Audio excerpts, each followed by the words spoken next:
So I'm going to record a podcast, and it's going to be a special podcast because, as you guys know, I was on a flight yesterday. I forget the flight number, um, but as we were kind of taking off from LA, or I'm sorry, Atlanta, we were.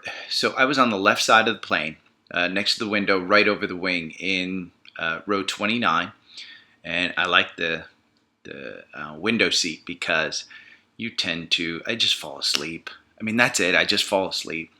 And so I was watching from scratch. And for anybody that's watching on Netflix, it's kind of an emotional little love story. But I was watching that. And I guess about 2 hours into the flight, I kind of looked up and I saw smoke. And in the background here on the screen, if you're watching on YouTube, you can see the smoke in the cabin. Essentially, you couldn't really see more than a couple of rows in front of you. The smoke was so thick.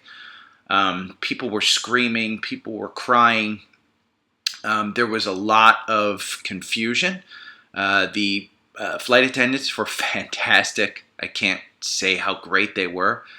They made an announcement that the pilot is aware of an engine issue, which kind of concerned people a little bit more because one guy who was over on the other side said, "I saw flames." And so we didn't know what was going on. So he made an announcement that just to stay in your seat, put your seatbelt on, and they are aware of the issue. The pilot never made an announcement up until right before he said we were going to land. But essentially, I'll stay on target here. The Everybody was crying. Everybody was screaming. Everybody thought, essentially the engines were shut down. And you could hear we were just kind of gliding. And I looked out and I saw that the kind of the rudders, whatever they are, the flaps on the wing, he still had control of that. And we were still pretty steady. There wasn't turbulence. There wasn't anything. And so the flight attendants were handing out water, and they were up. So as long as they were up, I was aware that the pilot had complete control of the plane. I don't think he ever lost control of the plane. The flight attendants came on, and they said they've got to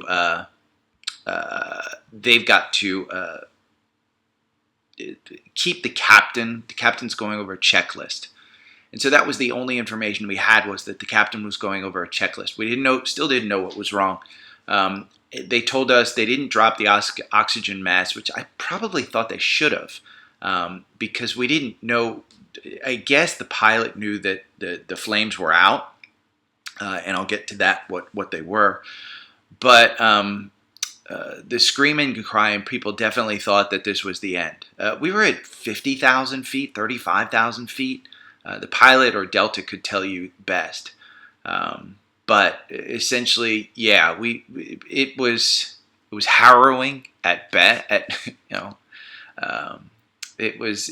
People thought it was the end. When you watch movies and you see all of the frantic crying and screaming, and you hear those types of things, it's exactly what went on. Exactly what went on, and so.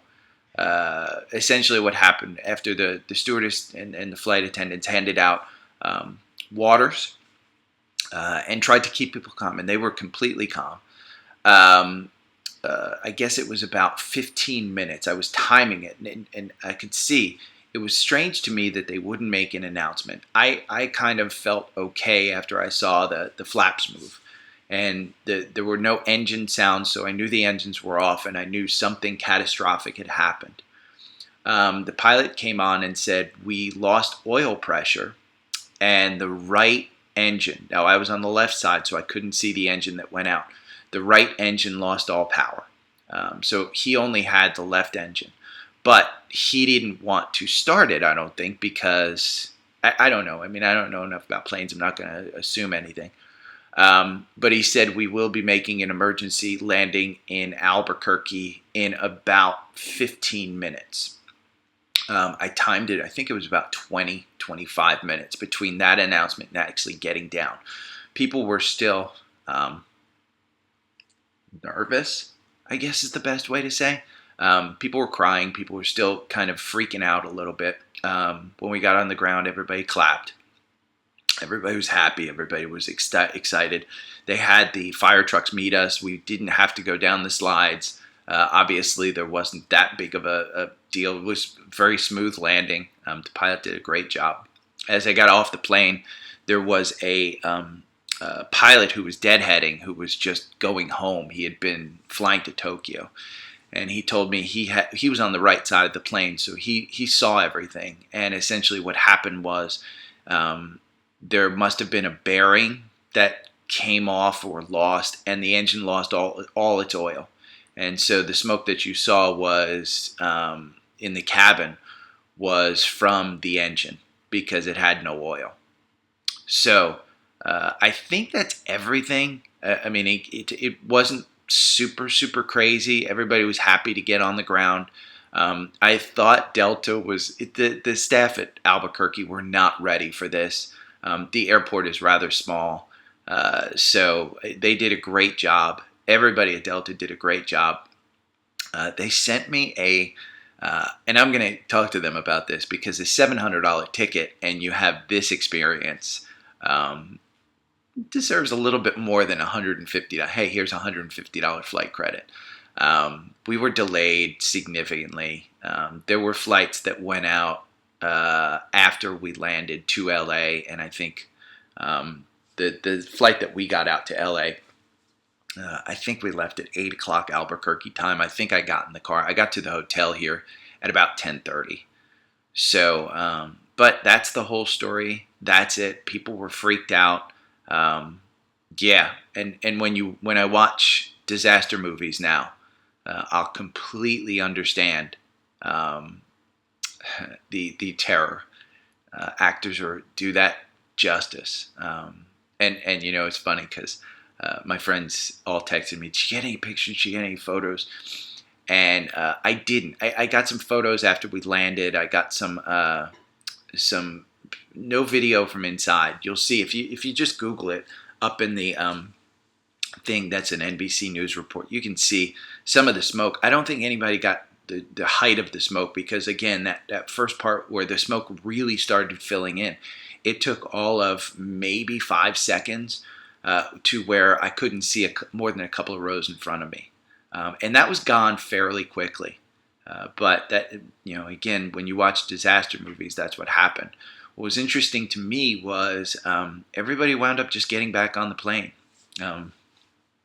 When the pilot got off, he got a round of applause. But yeah, it was crazy. I got a good story, and I told the girl next to me to try and calm her down. That you got a good story to tell at Thanksgiving now. Because I didn't, you know, even at 50,000 feet, I think it took me all of 15, 20 seconds to realize that A, we weren't going to die. B, we were going to make an emergency landing. So I wasn't too worried about it.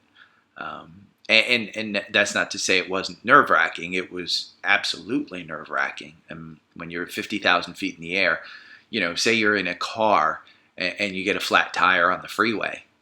You know, when you get to the side of the road, are you completely calm about things? No.